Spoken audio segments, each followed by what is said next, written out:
Shalom everybody, shalom everybody. It's your brother Leon the servant back here with another video on this Yah blessed day. Kahala to the Abba. Sorry about that. Alright. Man, I know it's been a long one. Let me make sure that you guys should be coming through pretty clearly. I want to just make sure this is loading well. Alright.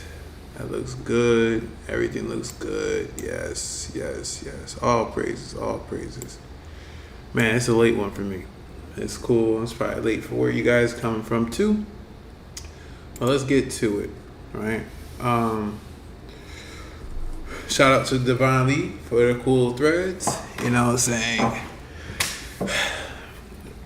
Man, I feel like every time I come back here, it's like, oh, update this, update that. And I know some people are probably wondering. Let me see if I could turn that down just a little bit. See that it's clipping.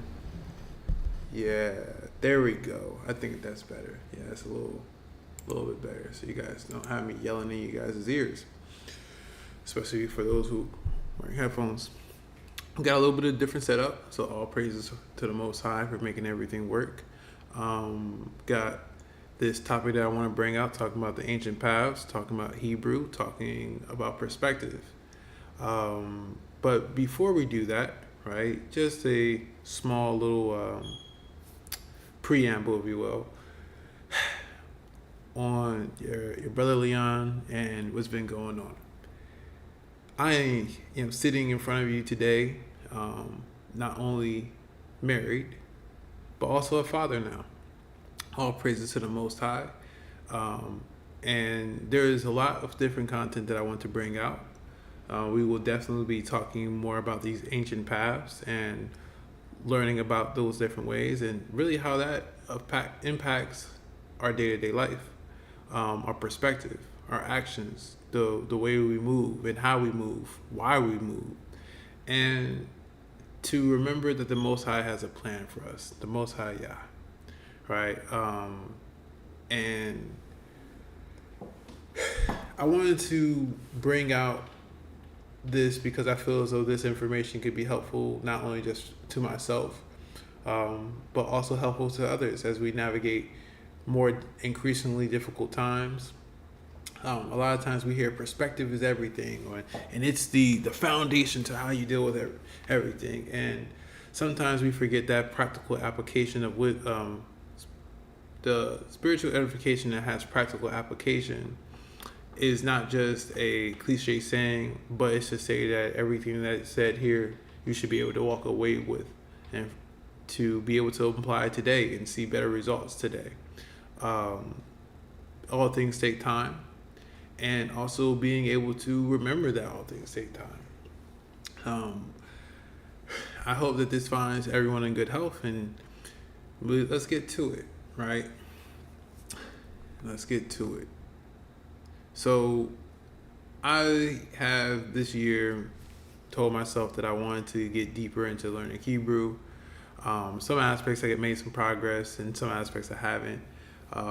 But I really wanted to go back to the basics. I really wanted to remember that I'm not just learning another language, I'm learning another way of thinking. Right? And actually, give me 1 second. Let me just do this, and then we can pick this right back up.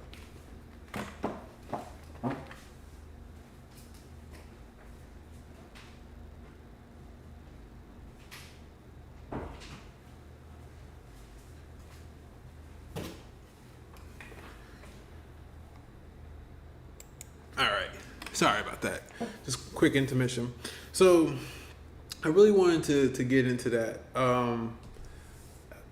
People who have been to this channel before know a little bit about this book, right? They probably know a little bit about a video that I did talking about thinking like a Hebrew or thinking like a Greek.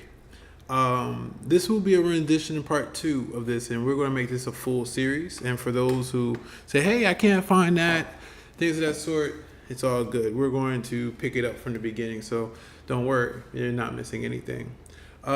This book right here, We're actually going to read the first few pages of it to kind of get a grasp of the principle and concept. And then we also are going to apply this to a section of the Torah, right, and Genesis, and potentially reveal some different interpretations and understandings. And we will go over some of the basics of translations, transliterations, interpretations, freedom of speech, and things of that sort. Got some tea here, so I'm gonna actually bring this up for you guys. Bow. Right, and that's the book right here. So it's the ancient Hebrew lexicon of the Bible, Hebrew letters, words, and roots defined within their ancient cultural context. And actually, I wanted to just stand here and I want to talk about that. So before we get deeper, I want to introduce a concept, right? In this concept, we will elaborate a little bit further, but I think that we all are familiar with it, with the concept of old school versus new school, right? Or we have heard this concept of, well, where I'm from, we do it this way. I'm essentially hitting on cultural differences, right? And how a cultural difference can create a lot of barriers between understanding.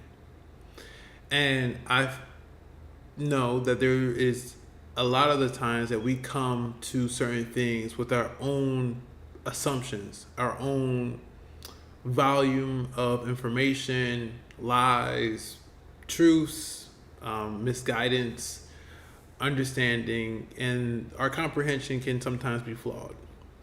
And a lot of times people are hostile, saying, how can your comprehension be flawed if I am trying adamantly? And I think that we can make another, that will be another good topic of talking about certain cognitive biases. But I wanted to talk about why this is important when reading the word of the Most High. I wanted to talk about why is this important for your life. I think the easiest way to say this is that if I give you a problem, right? I'm giving you a certain way of thinking. So let's say, for instance, I need to get from point A to point B, right? And I say, I don't know how to get there. Now, within that, there's a lot to unpack with just that one statement. How do you get from, let's say, your house to the store, right? And you're saying, I don't know how to get there. That is a very blanketed statement. What do you mean you don't know how to get there? Do you not know the literal geographic locations, right, from one place to the next place and the space in between and how to traverse that? Do you not know how to get there because there is something inhibiting you, like maybe you're not having the transportation? Do you not know how to get there in the aspect of, let's see, we covered the locations, we covered the transport of there, or maybe you may not even understand that getting there isn't something that you have to leave at all. Maybe it's something inside of self, right? Obviously, in the store concept, right, it's a tangible place. But even explaining that to one person to another can be more difficult, right? My house, your house, mi casa, su casa, right? Like these terms, what does it mean? And how do you treat your own house? What is expected about your house? And what are the expected courtesies that you're supposed to give to someone else in their house, right? I'm hitting on different cultural expressions of common phrases because a lot of the times it's very easy to assume that we know what that person means, especially with a lot of how our languages are designed today. They're very abstract. They're not based in concreteness, right? They're not based in always a certain frame of thinking that is just universally applied.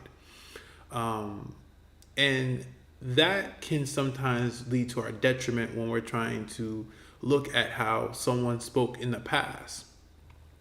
Like, for instance, thou shalt not, or bid you well.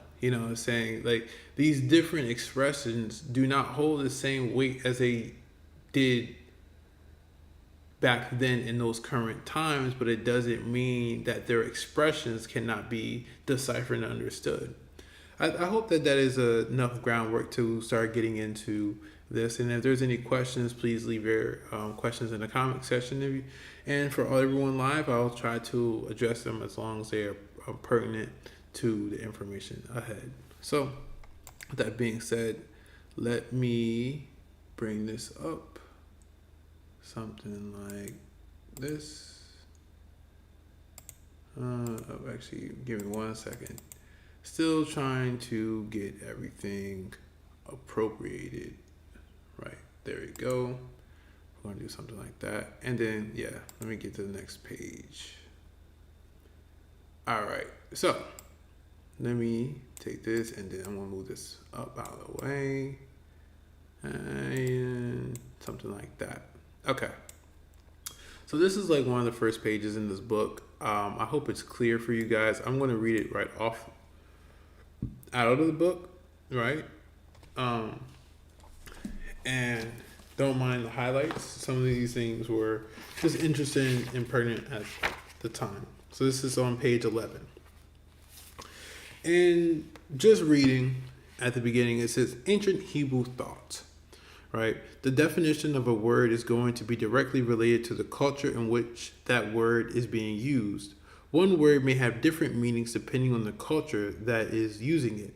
In order to place the correct context to a Hebrew word from the ancient Hebrew language, one must first understand ancient Hebrew thought. And some people were like, well, isn't that why we have transliterations and translations? And isn't that why we have people who study these things for us? And I will challenge you to say that, is it better to be fed or is it better to learn how to feed oneself? Is it better to be directed or is it better to be able to find direction, right? There's a lot of times that we may find ourselves with tricky understandings or tricky translations, right? Some people may even say just blatant lies, right? I'm going to say non-faithful or unfaithful rather explanations, right? And it gives us a perfect example of how some of these things can help our understanding, but other things can kind of make things a lot more difficult to understand, right? So we read on, it says abstract and concrete. Greek thought views the world through the mind. Abstract thought and ancient Hebrew thought views the world through the senses. Concrete thought. Concrete thought is the expression of concepts and ideas in ways that can be seen, touched, smelled, tasted, or heard. All 5 of the senses are used when speaking, hearing, writing, and reading the Hebrew language. An example of this can be found in Psalms 1 and 3. He is like a tree planted by the streams of water, which yields its fruit in season and whose leaf does not wither. In this passage, the author expresses the thoughts in concrete terms such as tree, streams of water, fruit, and leaf. I want you to think of it like this. Communicating an idea is best to communicate an image, right? Scenery, being able to practically embed an idea is like embedding a story into one person's mind, into another. Shalom, Steve Bless. Shalom, shalom. We get into this ancient past and we're going to get into more Hebrew understanding and thought, right? Getting deeper into how would someone approach understanding something. The best or one of the best methods of communication is being able to tell things in a story. And a story has setting, plot, characters. All these things are put together in a concise manner for you to understand. That's why there's normally a moral of a story is based off of how the the characters, the actions, the climax, the resolve of the solution. It's all put together. And when we come with a Greek or Western or a more abstract mindset, we can come looking at this story very differently than what the author intended. That's also something else when we are thinking about when this book was written, when we're talking about the Torah, when we talk about the Tanakh. This was written to people at a time that had the common understandings of farming, the common understandings of the seasons, the common understanding of the star patterns, the common understanding of some of the different pagan deities, right, or forces that we may call them. They did not anticipate 2000, and by anticipate I mean that they expected traditions.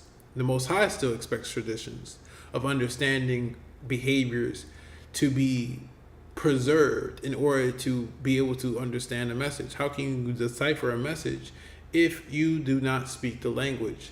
And not just speaking the language to convert or converse in a way that you're familiar with, but speak and be able to communicate with in that language means that you must think in a different fashion. Some languages, they don't prioritize the noun, right? Or in other languages, they're not as descriptive, right? And we're going to get into some of that in here. Some languages, they prioritize the verb first. So like running he was versus he was running. And that doesn't make that sentence wrong if that's the grammatical structure. But that also gives us a lot of insight to what does those people way of thinking and how that way of thinking is actually used. So if we were to say he was running, it places a focus on what? The person or the person, the dog or whatever, right? Whatever the noun is. But we say running he was, then it focuses on what? Movement, right? It focuses on what is going on, right? And then saying who is contributing to that action of going on, right? And that kind of changes your focus on what is important versus what is not important. The words that you're hearing with the tonality is vastly different.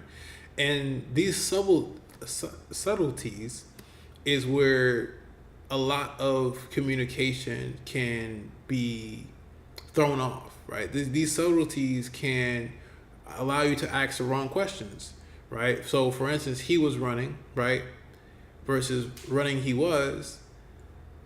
I'm curious more about why he was running if you put running first versus maybe he's panicked. Now I'm thinking more about the state that he was in versus why is this person moving, right? Because that's, once again, these are the first pieces of information that you're getting. And it's just kind of like natural curiosity of thought.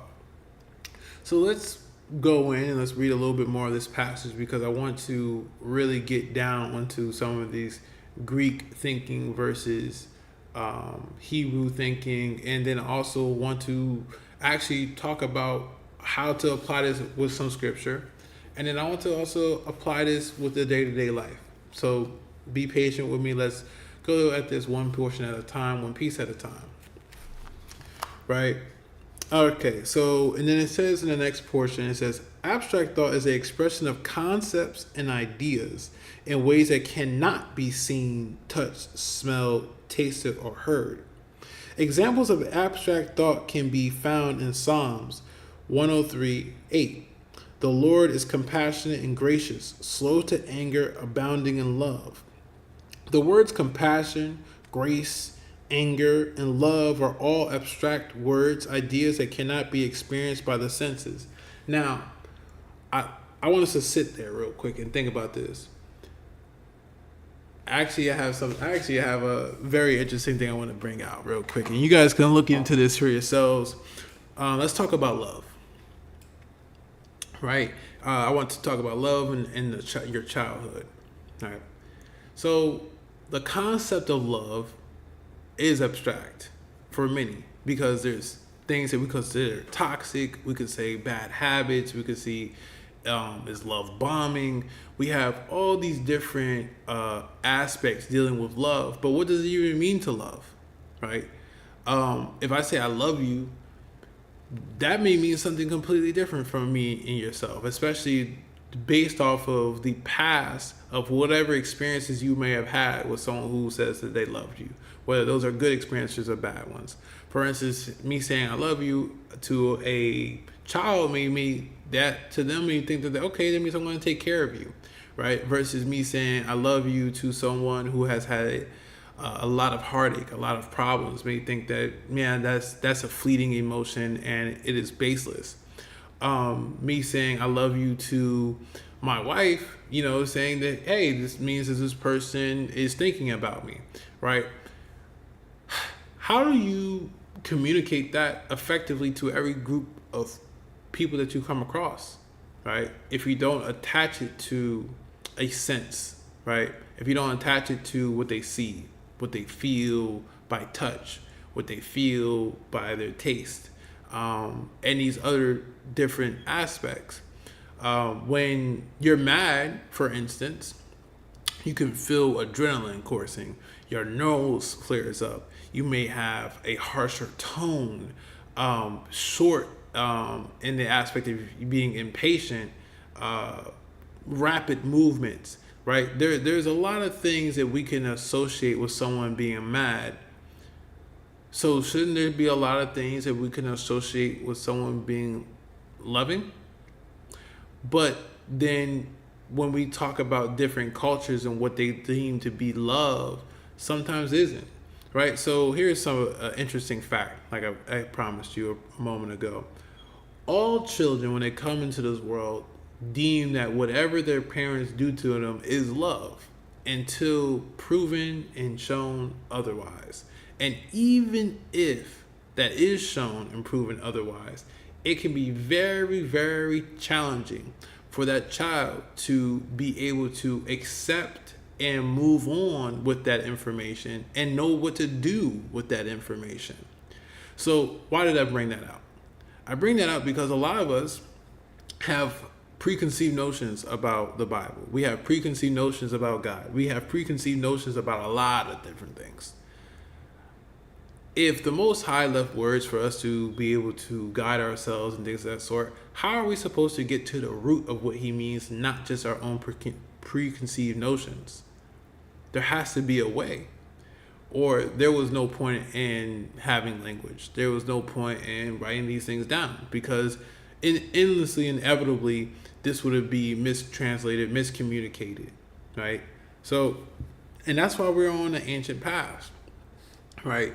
Is to uncover these meanings, to uncover what does it mean to love? What does it mean? What is the relationship we're supposed to have with the Most High? What is the relationship we're supposed to have with ourselves, with our family? What do these laws, statutes, commandments actually mean? And not just what do we superimpose on them meaning? And that's really a question that I would like to take on, right? I no longer am satisfied, and I hope that this is true for others. No longer satisfied just being fed with whatever a person may say, right? No longer satisfied with the aspect of, well, that's what I think it means. That's my truth. I'm so sick and tired of hearing that. This is my truth. That's my truth. The truth is the truth. That's it. Right? It's supposed to be the silver lining. It's supposed to cut through all the crap. It's supposed to cut through all the deception. How can it cut through deception if everyone has their own identification of what the truth is? Sit on that. How can you even trust truth if it's subjective?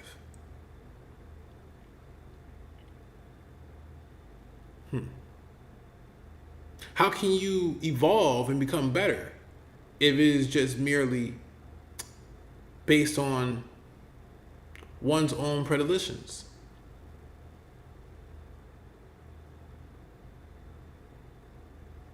And I think that we have a problem of not keeping traditions to be able to see these things, and we want to rebel, right? A lot of the times you guys are rebelling because you misunderstood. How can you misunderstood it? You said that you can understand it perfectly. And I'm not even aiming to understand things perfectly, but being able to examine and look at things more closely, more critically, at a more scholarly level. And not at a scholarly level that some Greek or some Greek mindset is going to keep telling me what Hebraic Hebrew people meant.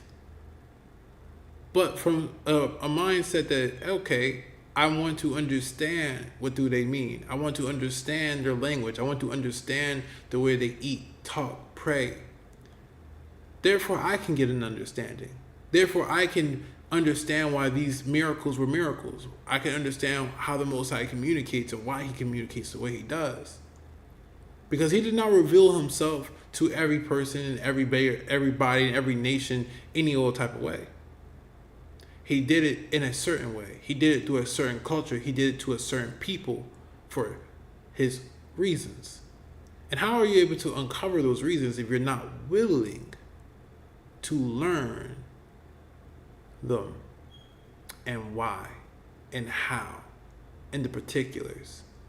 They say devils in the details. I like to say that there is more angels in the different angles, right?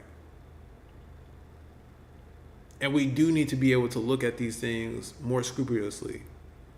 And I do not just charge this aimlessly or to say that you alone must.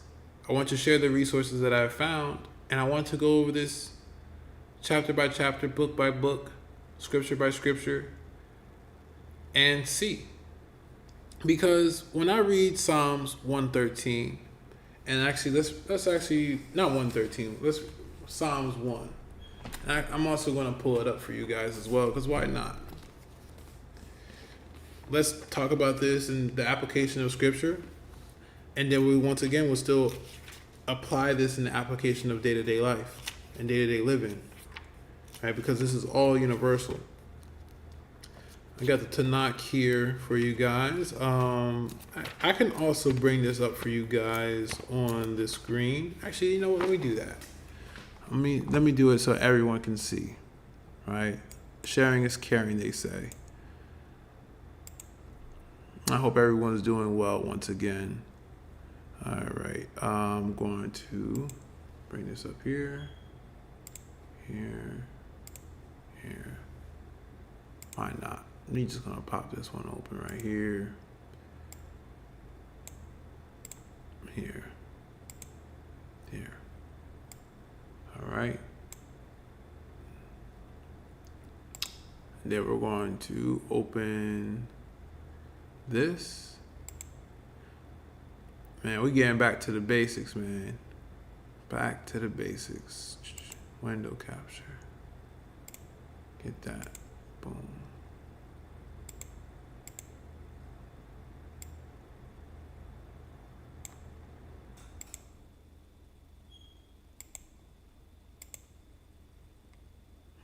Okay, give me 1 second. Sorry, family.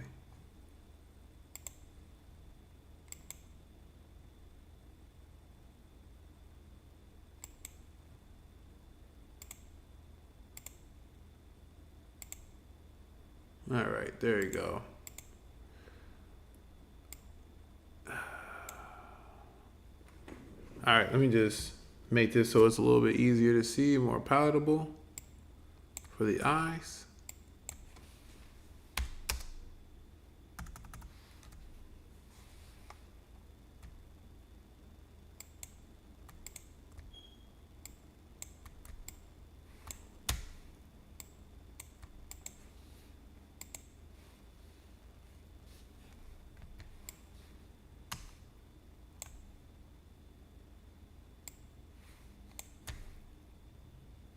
Come on. Man, it's giving me a little bit of trouble. Give me 1 second, fam. I'm sorry about this. It's not letting me just click to the side the way I normally like to. Alright. It's whatever. I'm just gonna take the full screen on it. All right, we're just gonna full screen it. Why not? That way everyone can see it.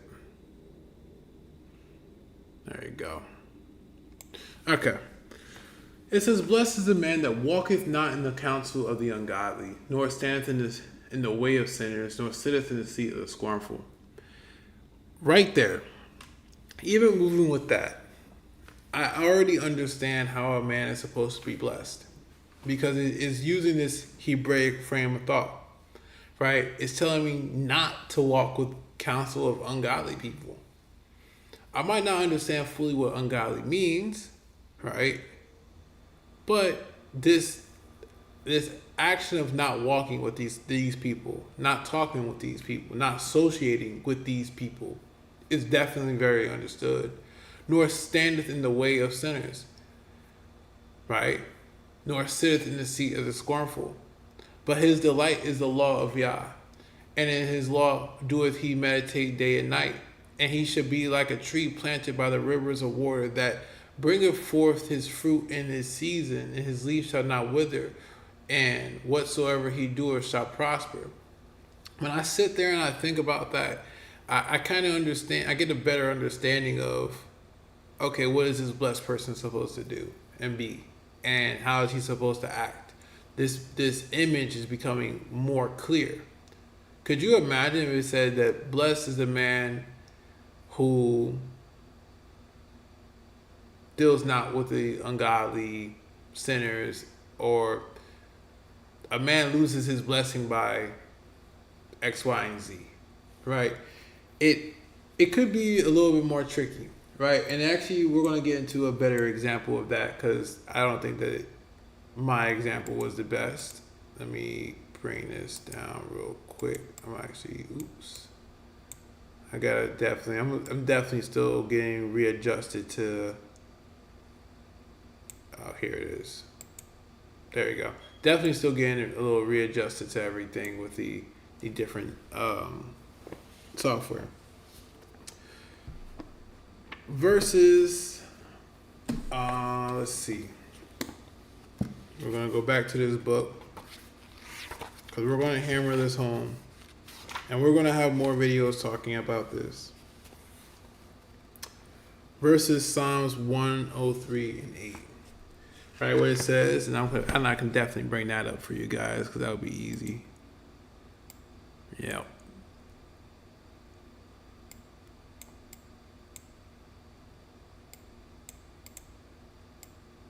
There you go. Okay. What's this?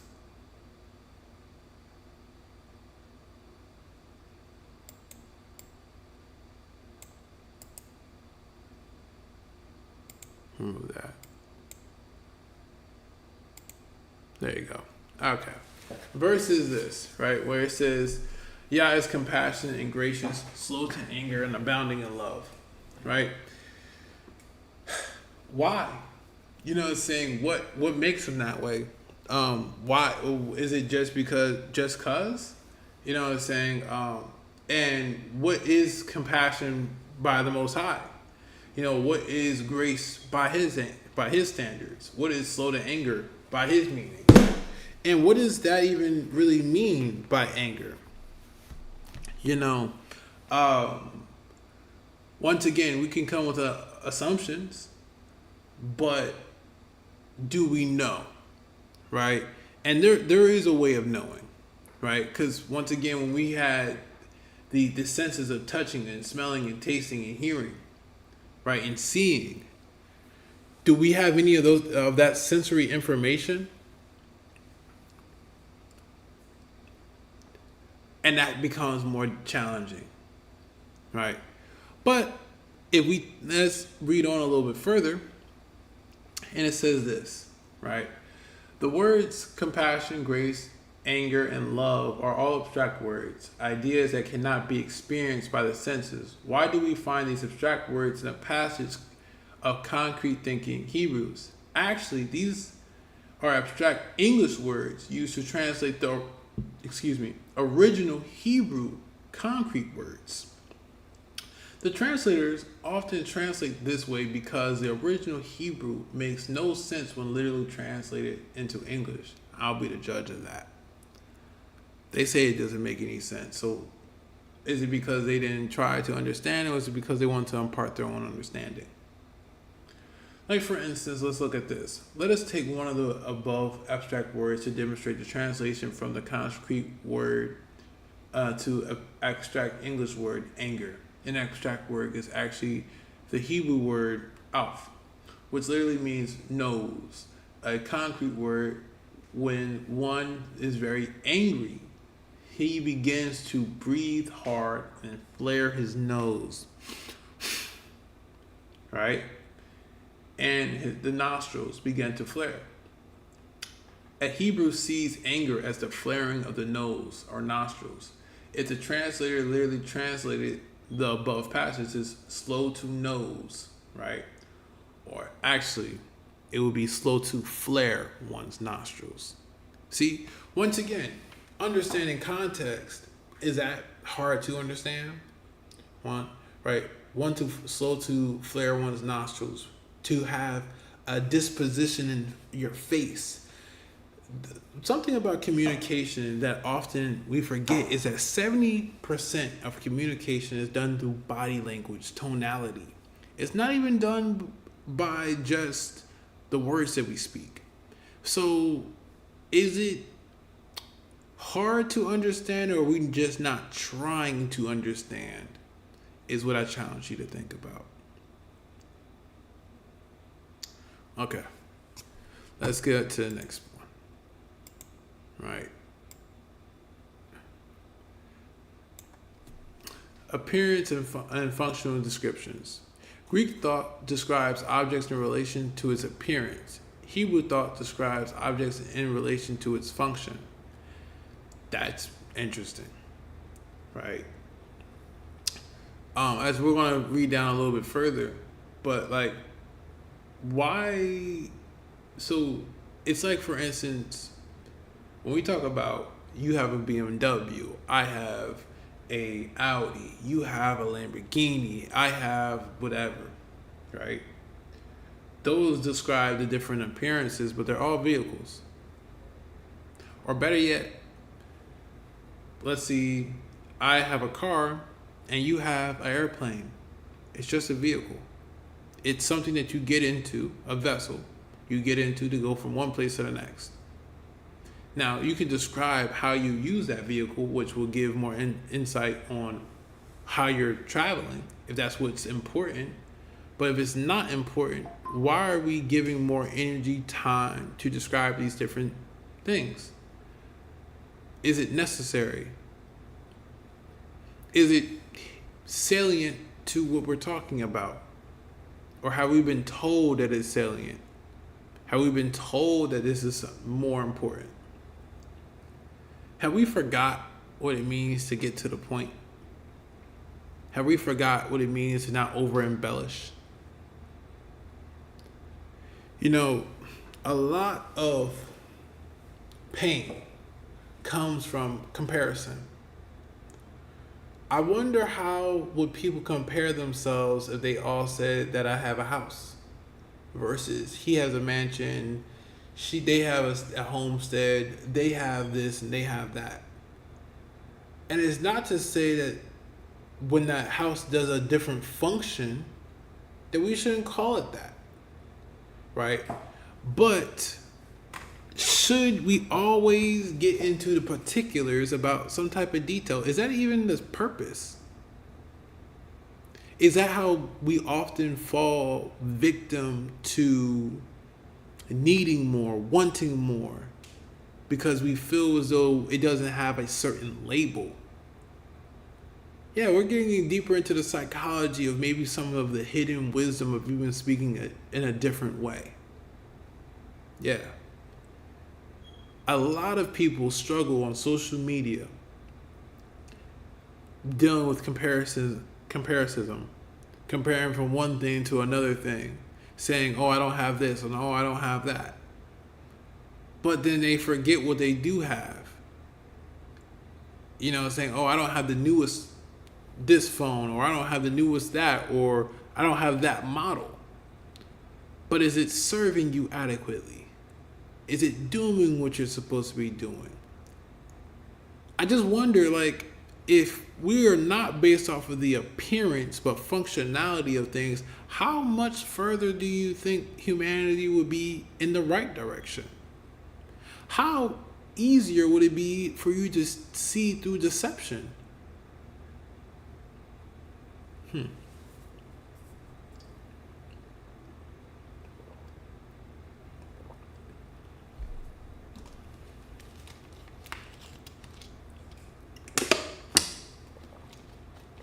All right. Just something worth to ponder on. Just something to ponder on. Let's read a little bit further.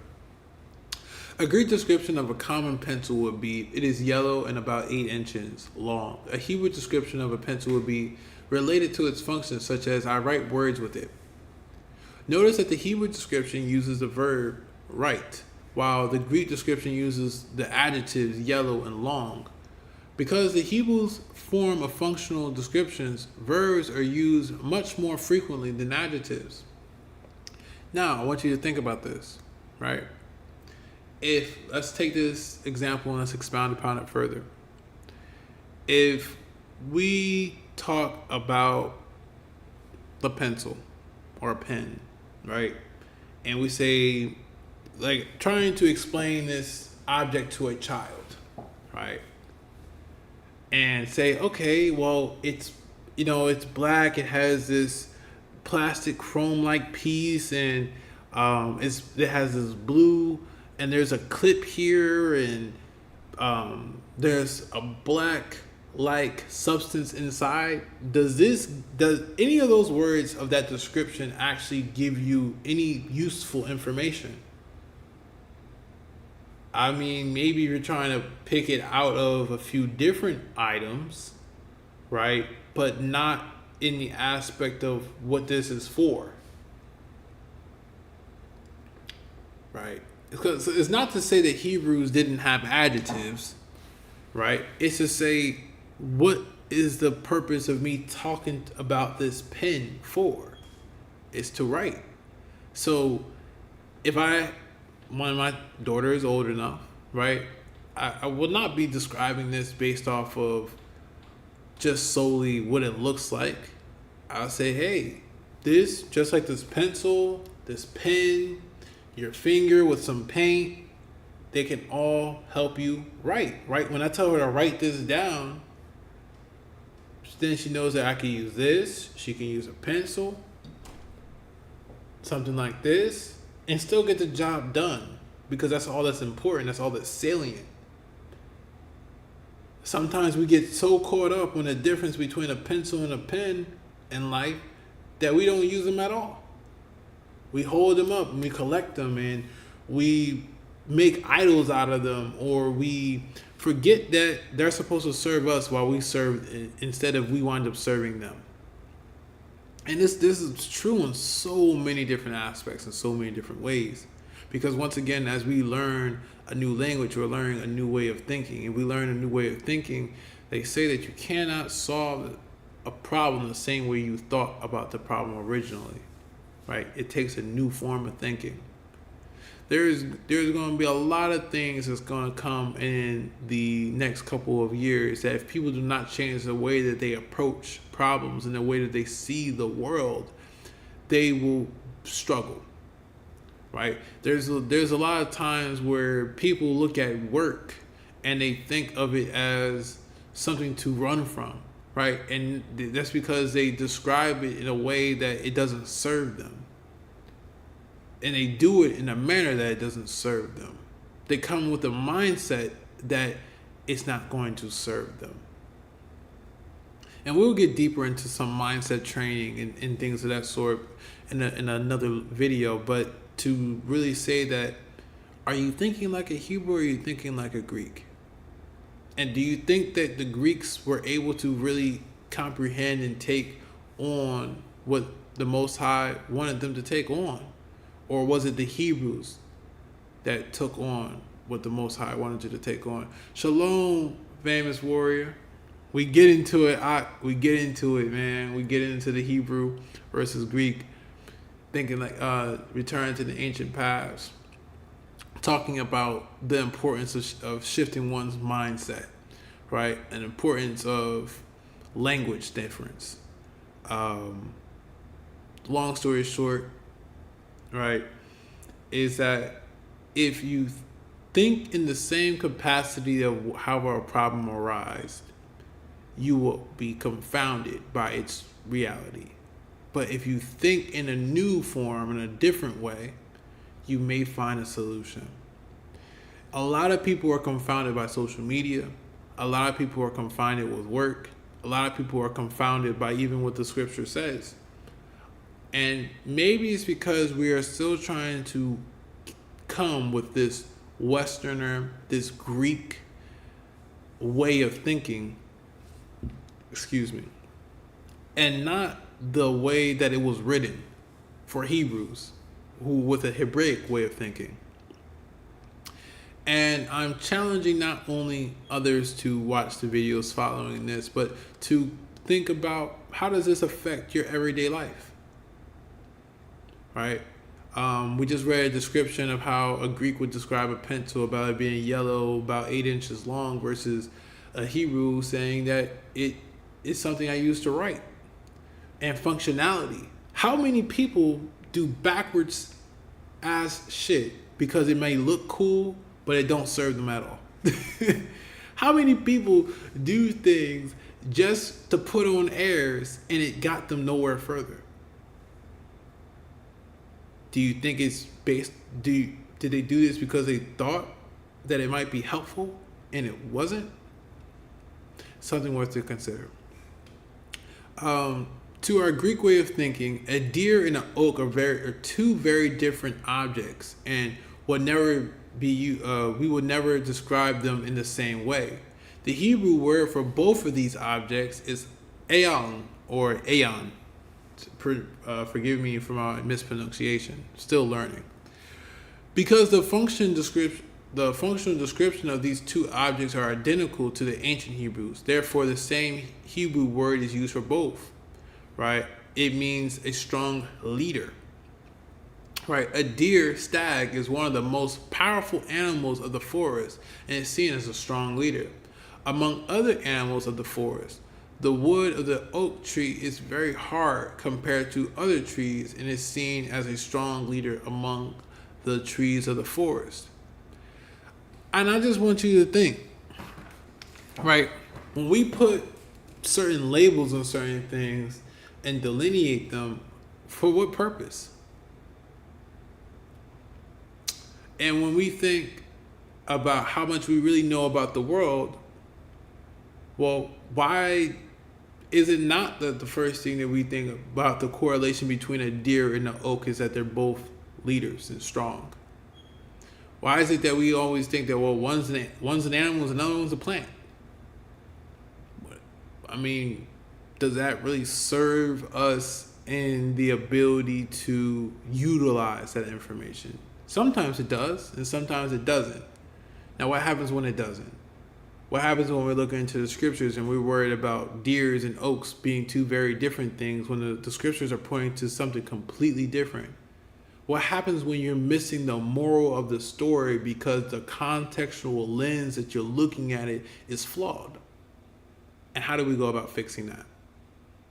And once again, when we have a problem, sometimes we have to apply a different way of thinking to find a solution. I just want you to rest on that.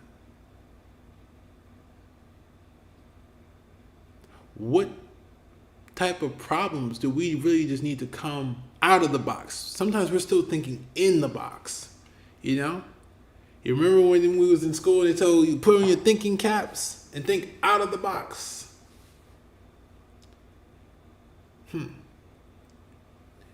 It's interesting. It's very interesting. Okay. Notice that the two different translations of the Hebrew word in Psalms 29, right? And this is once again when we get into these different translations and Sometimes they're done intentionally, and sometimes they're done not so intentionally, right? But just due to ignorance. And when you're trying to preserve an understanding and trying to have a certain understanding, let's read this. I'm gonna actually read it from the Tanakh, right? And I'm going to get straight to Psalms 29 and 9, right? And I'm going to read what they have. And then I'm going to see if there's any difference from, see how these different translations help and sometimes they don't help. And why it might be just better to go to the source. All right, and it's 29 verse 9.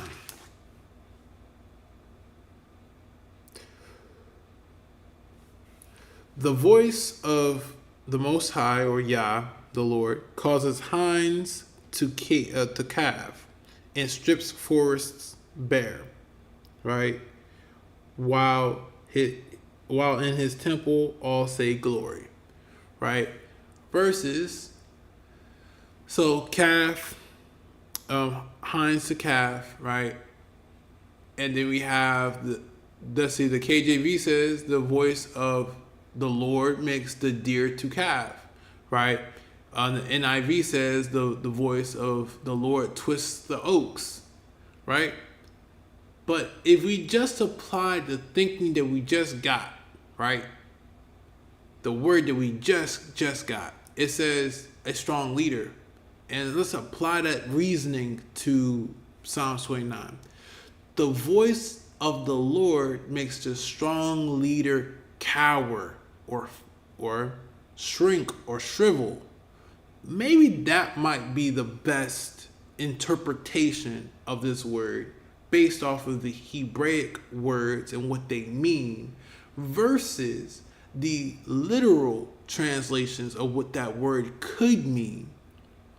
And maybe we might be getting a lot closer to the moral of the scripture. All right, let me see what you just said. I want to just. Oh yeah, no problem. I could send that to you.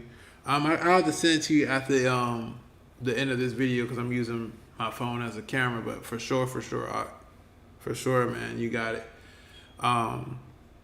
For sure. And once again, just for resource purposes, right? I'm gonna shrink this down. We're gonna go to the first page.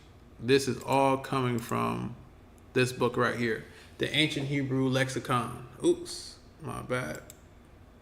Let me go. Yep, the Ancient Hebrew Lexicon of the Bible. Hebrew letters, words, and roots defined within their ancient cultural context. Right? Now, I'm just going to clarify since Famous Warrior brung it up a little bit. For those who say I don't have that book, I don't have that resource, right? Let's actually do something like this. I'm a man who tries to find a way for you guys. So we're going to pull this up real quick. And I believe this can be helpful. It doesn't have everything, but it's a place to start. I'm going to look. Oh, it doesn't even have every Psalms. Okay. Let's share it. Where were those who have joined the Psalms?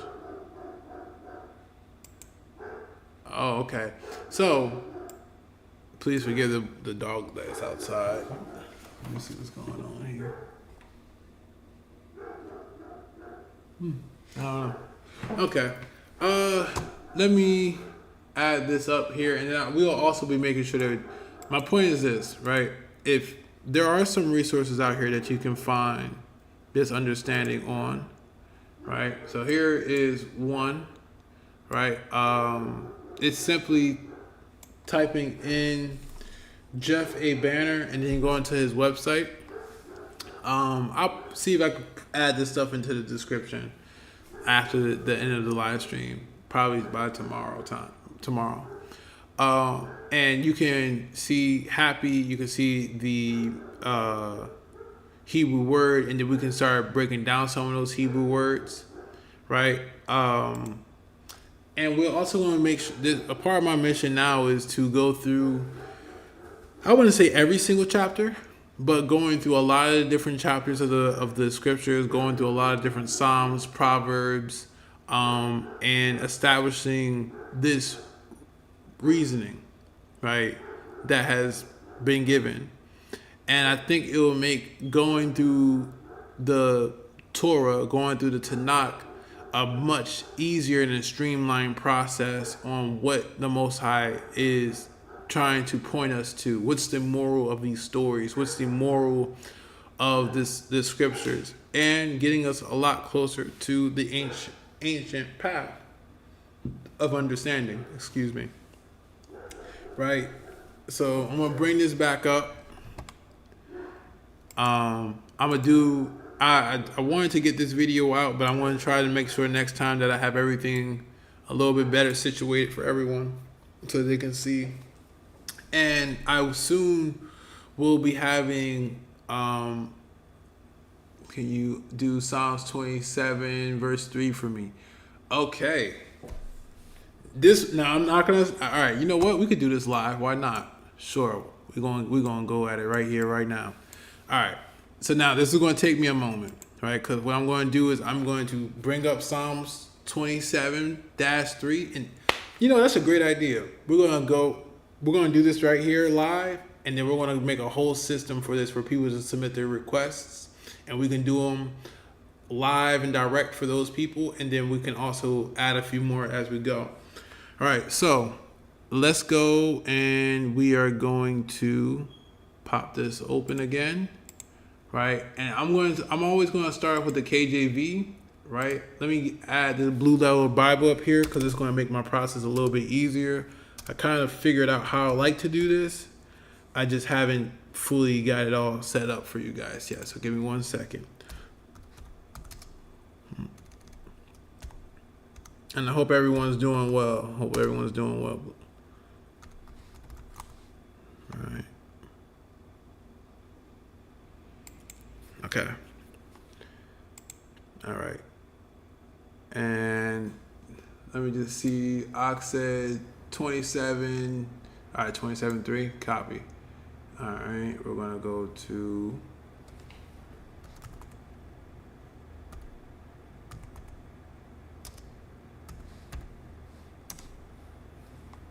All right.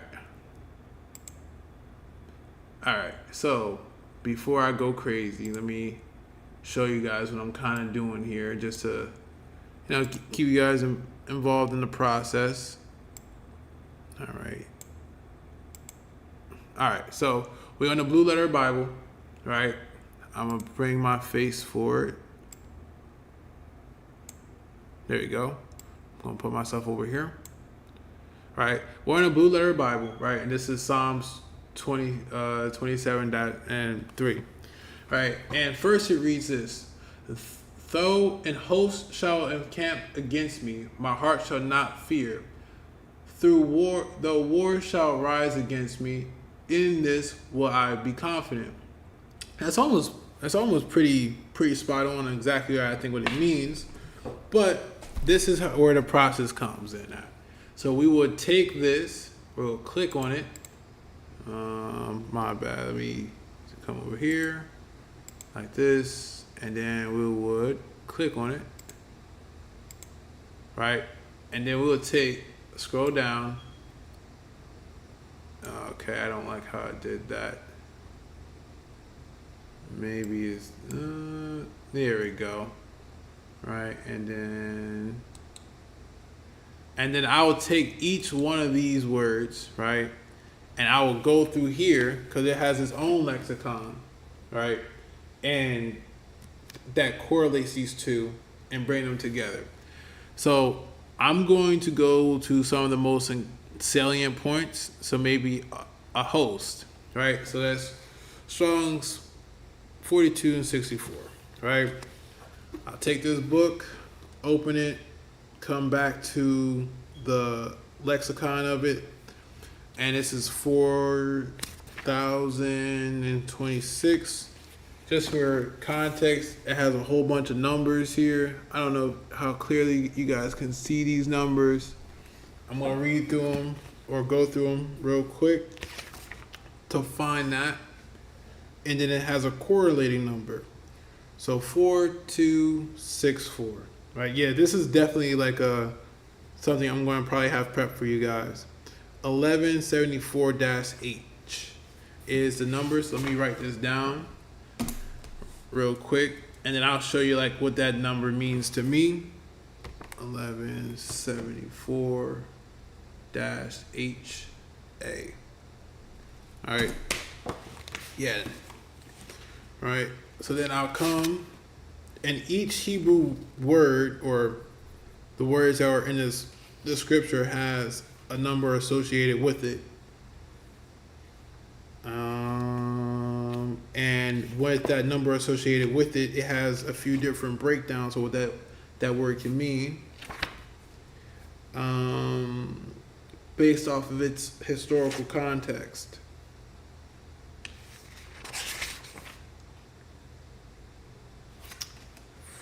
All right. Up 5. One more. Give me 1 second. Okay. So if I come down, then and I'm in here. Once again, I don't know if you guys can see that super clearly. It doesn't look like you guys are, but I found the corresponding word for encamp, right, or a host, right? And it says, and that was H-A. This is A right here, I believe. A-N-N-I-B. Oh, K. Camp. And the first one. It says the first step to setting up the tent is to arrange the poles. The tent's poles were sharpened at one end and could be used as a weapon and were driven into the ground in an encampment of tents. And it says, A, the inhabitants of a camp, right? Host, company, tent, army, band. So when this word right here, throw a host or a group, like that word right here is a group, a grouping, right? And then I'll go and I'll do that for each and every, why is it only scrolling up? And I'll do that for each and every word in here, right? But I do think my heart shall not fear, right? So then I'll maybe look up what this word may mean, right? What does fear mean, right? Because it's really some of these more abstract concepts that we don't really get to see what they mean. And that can bring in a different sense of understanding.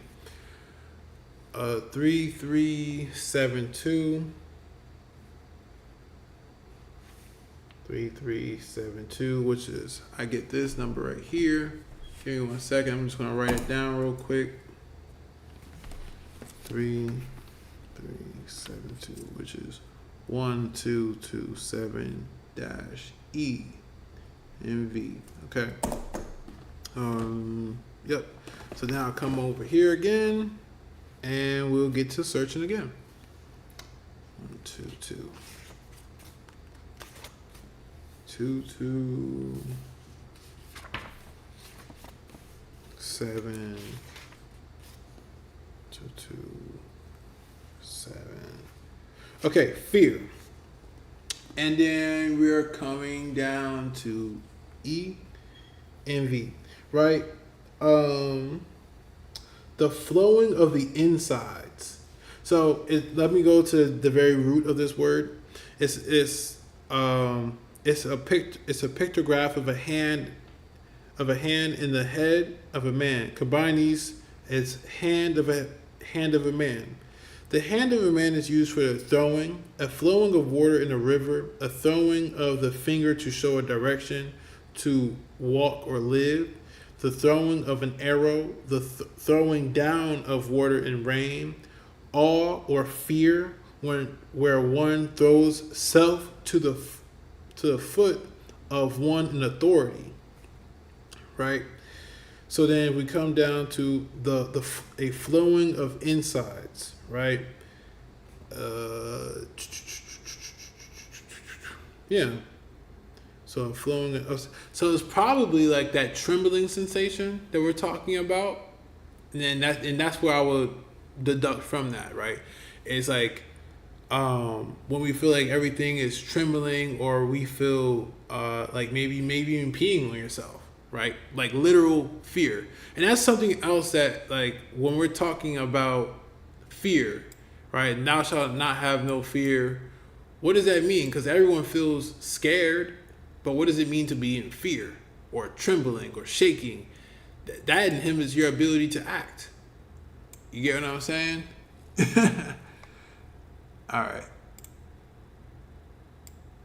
Let me throw this down. So I appreciate it. I appreciate it, man. Appreciate it. So, okay, and then 117. Yeah. Okay. Is that one that you want me to look into? That particular word, 11174-H. Because if so, then I can get straight to that. That's no problem. That's absolutely no problem. Just throw a yes or a con or something like that, and we can get straight to it. We can get straight to it. But like that, and this is what I'm talking about. Like being able to literally go to a word that you see in the scriptures, like saying fear, and it's like, what is fear, right? The throwing of someone's self down, the insides are flowing, right? Maybe a flowing of water, maybe pooping your pants. You know what I'm saying? Like we get the concept as soon as you start to think about it, because all these quote unquote abstract thoughts have a real live grounded reality. For all the people who have been with me for some time, you know, I hate when people try to make everything super spiritual and there's no physicality. The Most High did not just make us spirits, because then we would just be spirits all day. He put us in a vessel, and being able to communicate with this vessel is important, but knowing how this vessel acts with the spirit is also important. Remembering the mind and the brain being the middle ground between the spirit and the vessel, right? Now this is the one you were looking at for. Oh, okay, appreciate it, Con. It's really like, that's really important to be able to put not just this idea, but then being able to make this idea something that you can realize and actuate. Do you want me to go through that whole entire scripture? Because if so, I could. I think what I will like to do, because it is a little bit of an intensive process, because I got like flip through each and every page, and I would like to have it a little bit more uniform, is that I will take requests even in this video and all the videos coming forward. 2 and 10 is a great place to start with. Okay, 2:10. Okay, Job 2:10 for sure. I'll write that down. For sure. I'll write it down. Cause I'll take each one of these, and whether it's 2:10,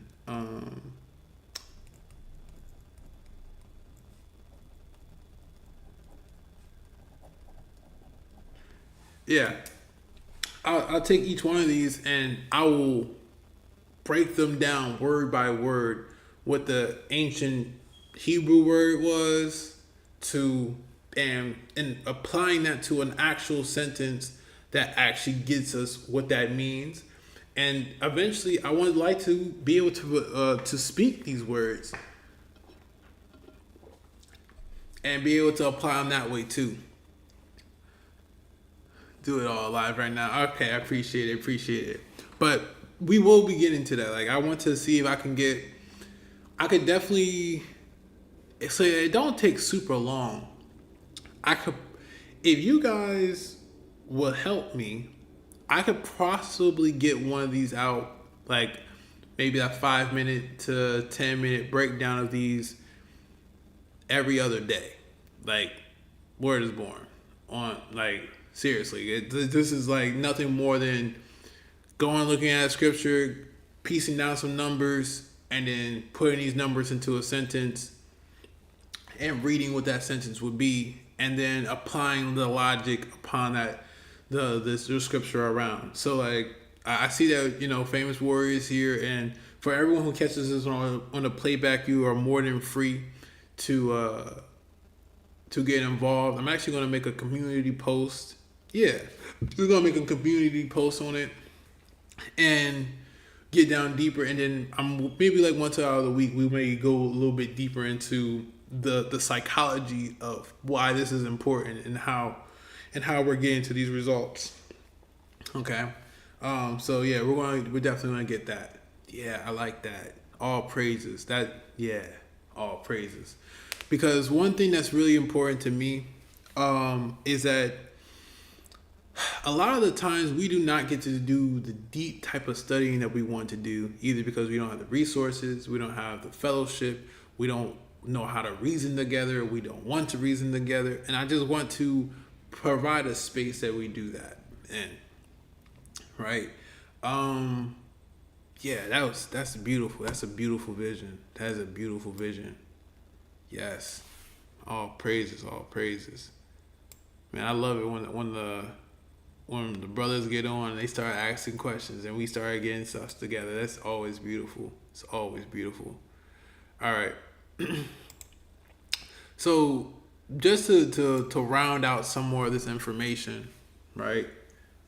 Before people part and we go our ways and separate and stuff of that sort, I wanted to read just a little bit more on some of these different ideas, right? And it says this: when translating the Hebrew into English, the Greek thinking translator will give a Greek description to this word for the Greek thinking reader, which is why we have two different ways of translating this verse. Now, I don't know about you, but if I just heard Greek, and Greek, I didn't hear Hebrew, and Hebrew. I didn't hear Hebrew being translated to the Greek reader so that he could understand the Hebrew interpretation and become more like a Hebrew. I just heard a Greek taking and running away with whatever the hell he wanted to write, whatever the hell that he wanted to say. And there's no repercussions, there's no backlash, there's no, oh, that's wrong. Now, I understand that there's going to be, quote unquote, no perfect translation. But is that true? There may be a perfect translation for you to be able to actually get to what he means.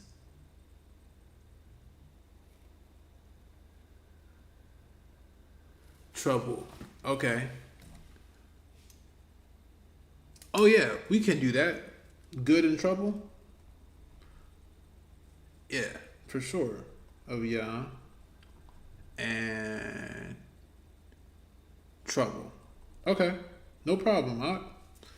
And this is what I mean. Like, it's just this, like, when you have some of these resources, and I'll get to, you know what? Right before I do that, let me explain why I have some bit of confidence doing this way, because I learned a little bit more. Unlike English and a lot of other languages, in Hebrew, every single letter is a word, and in that word there's a meaning. And when you put two words, or two letters rather, together, you have a root word which has a root meaning, right?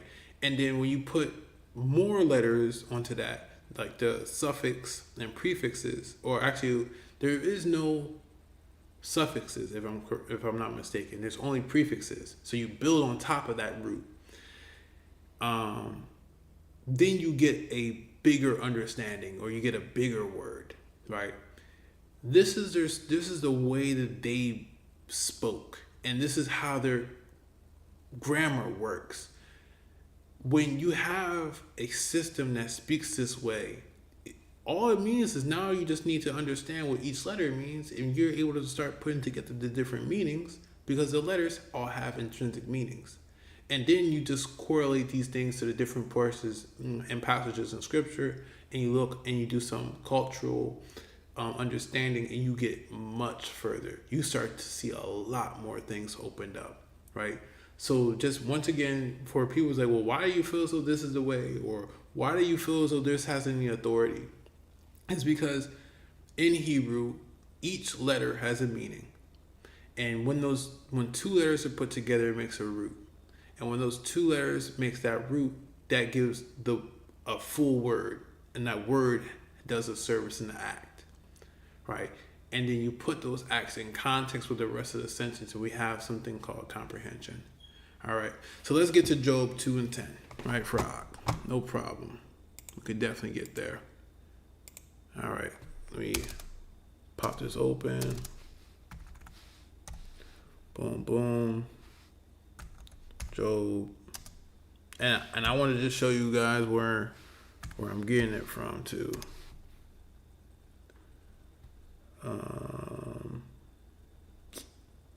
My bad.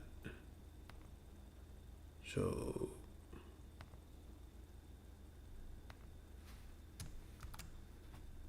Nope. There we go. And then I want to pull this up so you guys can see it. Okay, you guys can, but I want to move it over. Oop.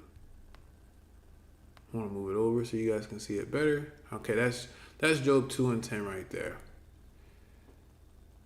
Okay. So let's just read the passage real quick. It says, but he said unto her, thou speakest at one of the foolish women speaketh. What shall we receive good at the hand of God? And shall we not receive evil? In all this did not Job sin with his lips. All right. And I wanted me to look at the word good, and I guess it would be the evil word, right? You can confirm that for me real quick. Based off of this translation, I guess the word of evil you'll be talking about is or it would be evil, right? For the trouble of Yah, right? All right. Based off of that, I'm going to move forward with that understanding, right? And feel free to correct me at any point in time. Come back into here, and we're going to pull this down, right? And then we're going to scroll down, right? And it said receive good. So I'm going to take down the word good, which is H2896. Right, and this is the Blue Letter Bible, by the way. I'm using the Blue Letter Bible just to get the strong concordance for each one of these. And the strong concordance is essentially the number coordinate for every Hebraic or every word that's written in the Bible. But I only care about the Hebrew words because I only read from the Tanakh. Right, and then I already have a decent understanding of what Elohim is, but why not? We can write it down too, right? Just to make sure we're not missing anything. But it's also important to see how that says Elohim and not God, right? And then we're also going to say receive not. So I'm going to write that too for the other group. 8, right? So this is not, and then this is the word receive. which is H6901. And then we have evil, which is H7451 evil. Okay. So now I'm going to take this down. Right? Con. All right, cool. And we're going to take this down. No, not that. We don't need this up. All right, and I'm going to be looking through here, and I'm going to be associating each one of those numbers with into this lexicon. All right. Maybe eventually I'll get a second camera for you guys so you guys can see down, right, directly down. Maybe most time He bless us with a way to do that in the future. But for right now, you guys are going to just have to see me flip through this book. All right. So, all right.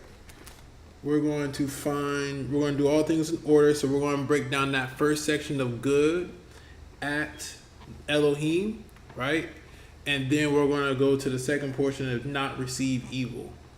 All right. And I think that that's going to bring through the understanding that we're looking for. So just give me 1 second. I'm trying to find each one of these words. It doesn't necessarily have to be in order. I just have to find them all and write down their correspondence. I would love if this had an app.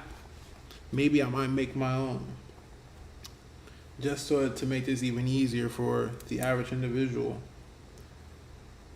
All right. That's a good idea. That's not too crazy to do either. 7, 4, 5, 1. There you go. So this now becomes 14, 16, and dash H. Oh, that's an N. Okay. And then this one right here, 6901. Let's find that one. 901, which is this right here. So this becomes 2693V. Okay, and then the next number becomes 3808. Okay, give me 1 second.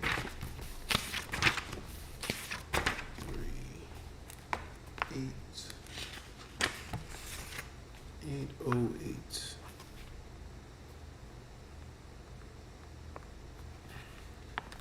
Okay, so this becomes 1254-J and H. All right.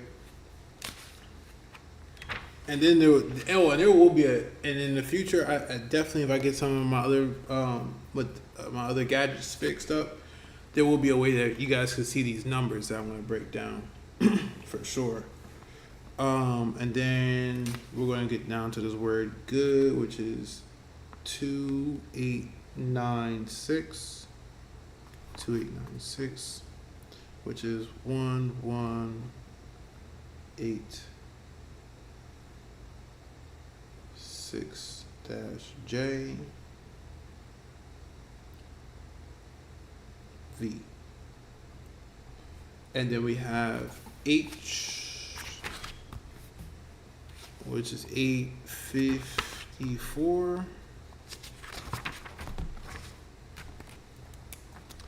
854, which we then come with 1022-A what? N. All right, and then we had Elohim, which is 430. Okay, right back here, 430, which then we get 1012-HC. All right. Now, now that that part is done, that's like the hardest, not even the hardest, but the most time consuming part. Um, we're going to go now to each one of these words, each one of these new numbers, and we will get our understanding. So 1186 for the word good. Let's do that. 11.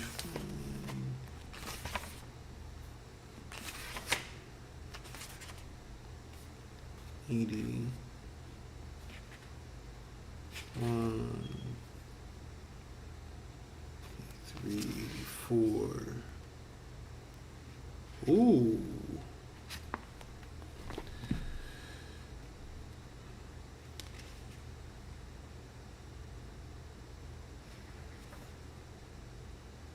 Okay, here it is. 1186 for the word good. And then we have JV. Okay, so first off, the pictograph is a picture of a basket in the to contain or surround something, and the picture of a tent, which means a house. Combine these two, surround the house. Their house is surrounded by grace, beauty, love, health, prosperity, something that is functional, right? So something that functions properly, right? But let's go to what we are going to for this exact one, which means to be good, such as in being functional.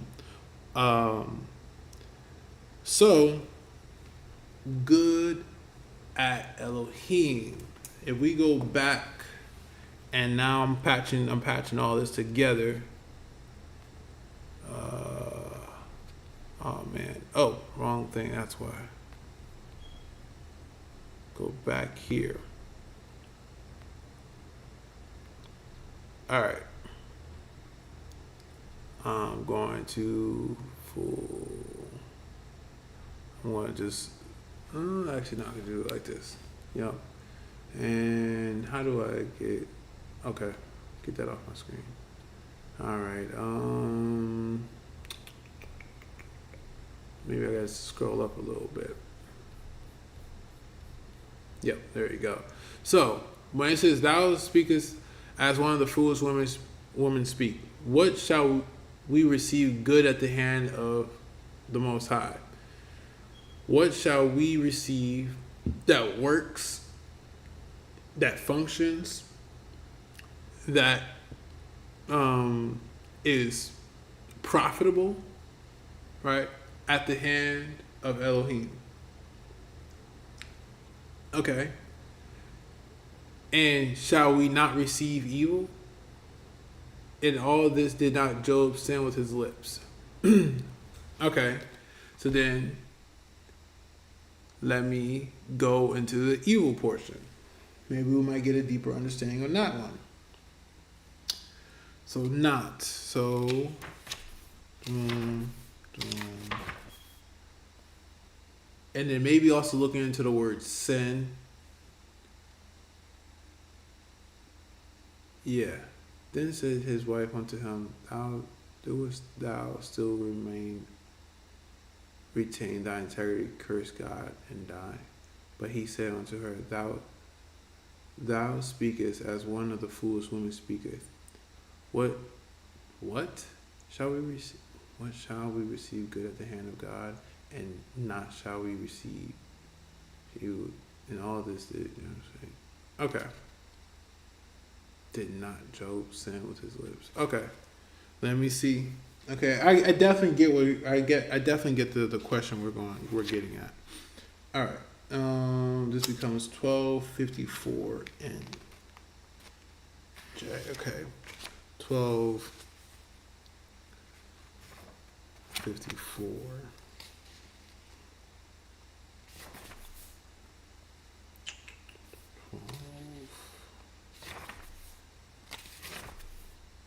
54 without, so 1254, and this is N.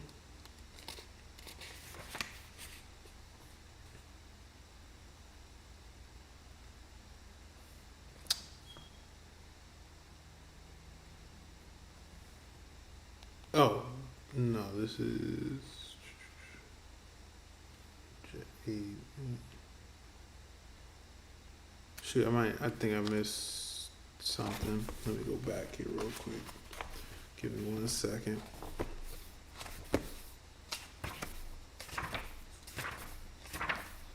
If I can't fully uncover it here, I definitely will take this scripture and we will go through it. I might even have to go through the whole first 2 chapters of Job to fully get that one all the way out, if necessary.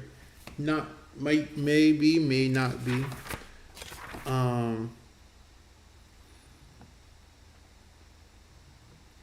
3808. Yeah, that's a J. Okay, it was a J. Okay. Come back here. Go to 1254, 1254. And we are looking for 1254, 1254. Now 1254. J, foolish. Okay, foolish. To have what you are without.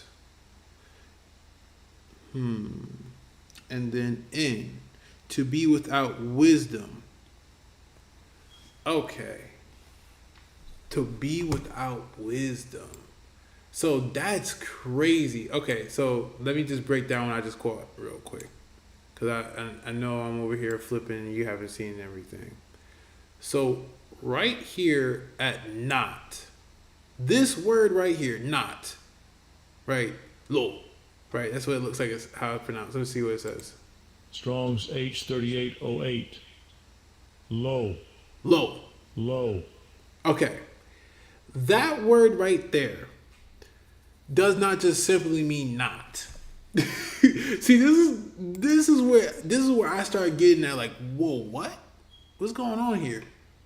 That does not just simply mean not according to if we break down each individual letter and what it's talking about, right? So if we get to this, right?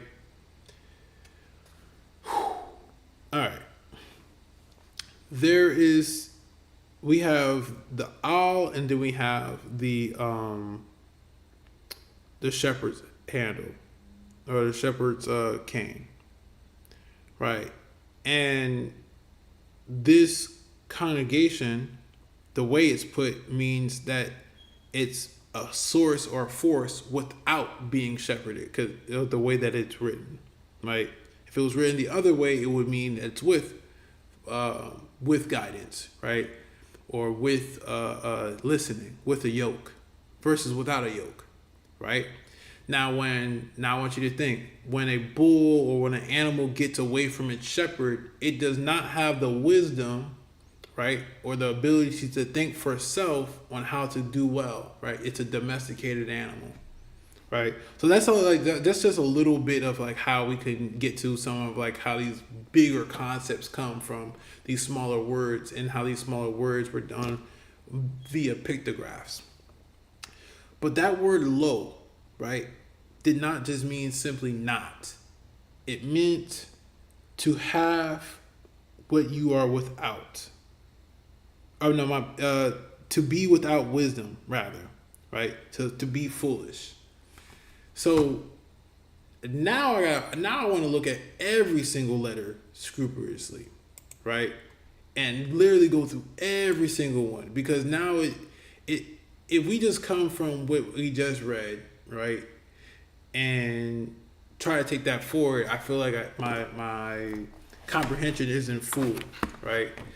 But he said unto her, thou speakest as one of the foolish women who speaketh, right?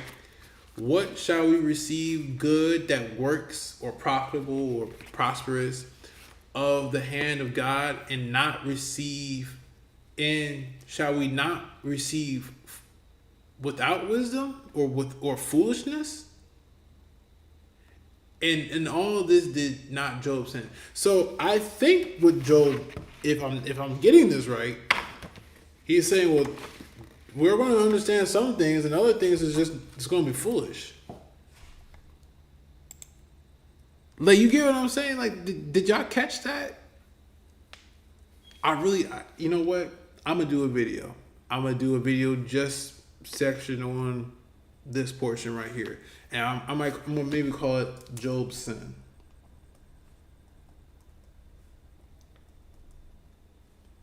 Right, and we're going to look deep into this one right here. Right, because if I just stop right there before we even get to the next ones, this completely changes the translation. Like the other portion is like, oh okay, cool, oh okay, cool, and then not. Well, it's interesting the different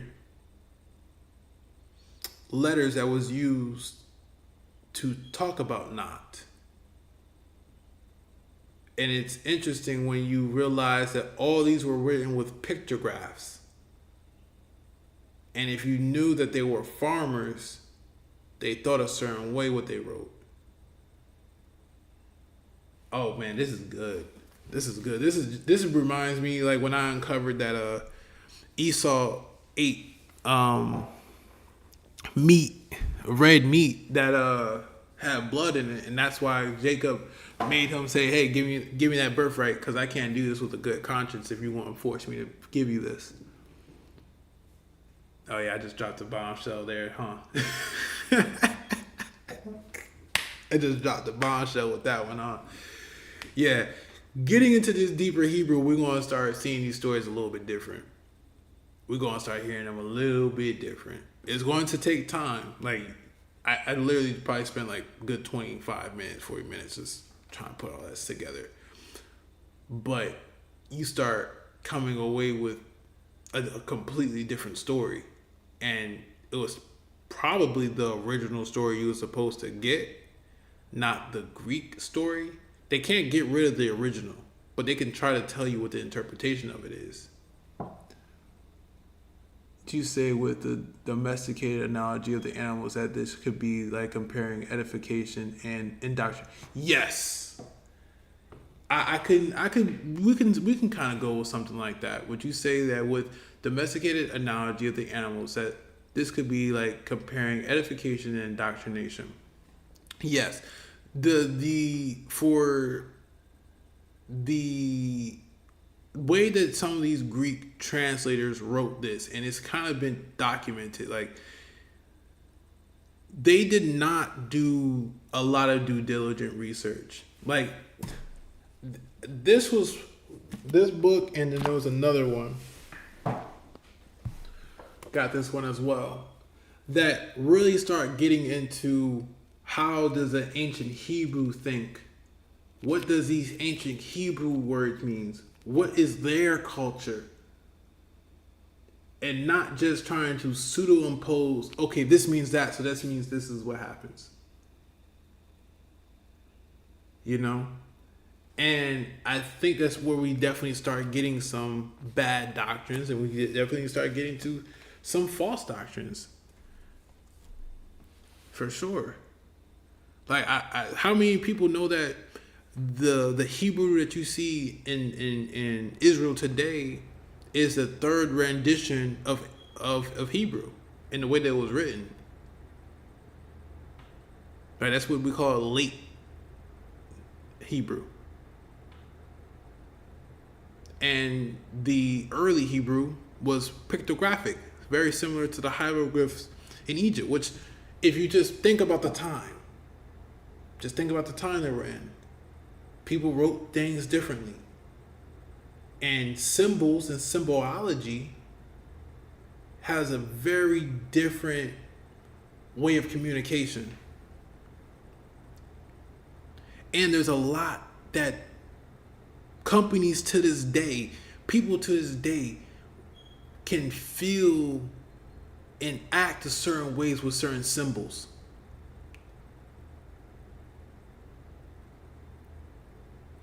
And there was an interesting time period when Israel went to Babylon, right?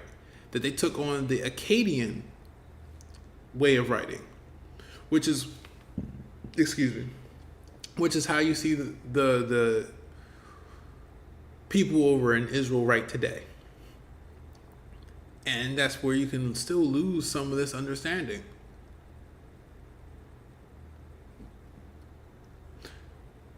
we're trying to go back to the ancient paths. Now, I'm not saying that even this person right here that wrote these books have some of these definitions blank because it's not super very clear, but a lot. And when I mean a lot, I mean there is a lot that can be redefined and looked at differently. And not just because we want to, not just because it makes us quote unquote feel better. It's for the aspect of, well, am I thinking of this like how it was written, or am I thinking of this because of what my education told me?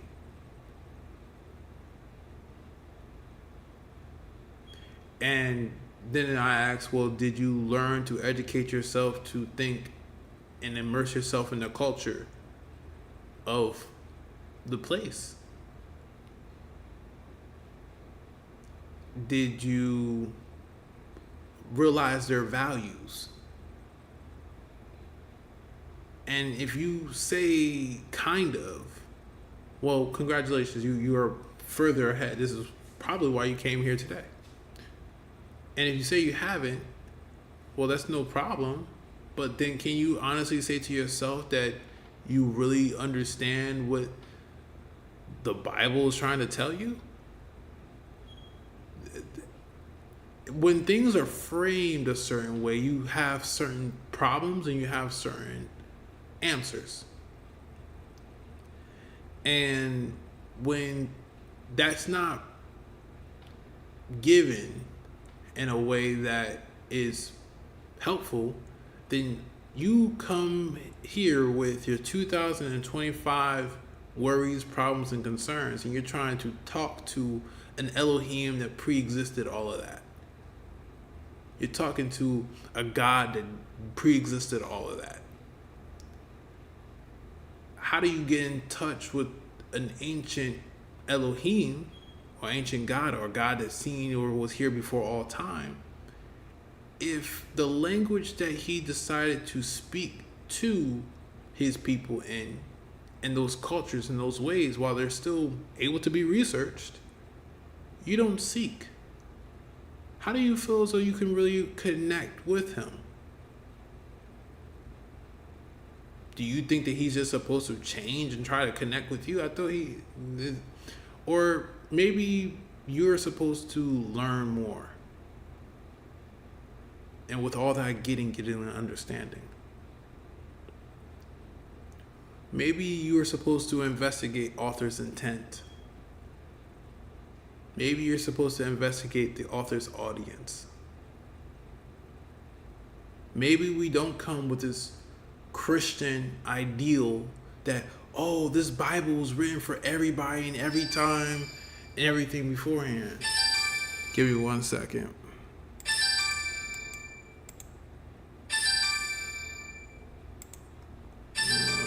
Give me 1 second, family.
All right, I'm sorry about that. Had to get some things adjusted. There you go. And we'll readjust that just ever so slightly. Cool. So that is, something worth considering. All right. Yeah.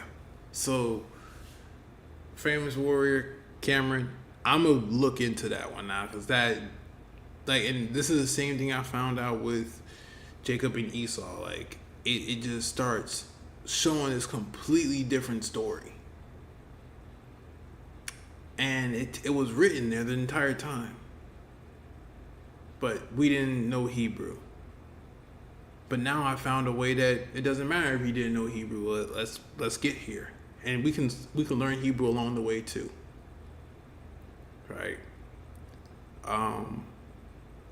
There we shall be getting deeper into this, and we're gonna have completely different Bible studies moving forward, completely different Tanakh reviews, right? And it's going to be real interesting. It's going to be real interesting. I think I'm going to have an explanational video, and then I'm going to have just a full on retelling video. So I just ask that you guys bear with me and bear time, but when it comes to like small scripture passages and things of that sort, if I can do it in a small video and things of that sort, I'm gonna get it right out to you guys. If I see something like this where it just starts completely different and I'm just like, oh, this changes everything, then it's gonna be a deep study, and it might take me a little bit of time to be able to condense all that information, looking at these different numbers and looking at these different words and to put it all together. But I will get it out to you, because I think that it can be very insightful and helpful. It can allow us to be able to really sense and feel and know the Most High from not just a theoretical standpoint, not just from an abstract standpoint, but that's not the way that Hebrews even spoke. They didn't speak in all these different theories. It was very actual, and it didn't mean it couldn't apply higher levels of meaning, right? This is why parables, right, and proverbs are some of the most wise ways of communication, because of how many different layers of understanding that you can really pack into it, especially when you have such an intentional language as Hebrew. Okay? So with that being said, family, this is one video of many, and we're going to keep going down this ancient path, keep going down and looking into these different layers and getting a much, maybe even completely different story and walking away with it. With that being said, family, it was your brother Leon the Servant, back here with another video, another pivotal topic, always here with spiritual edification with practical application. That being said, to the next one, shalom and peace.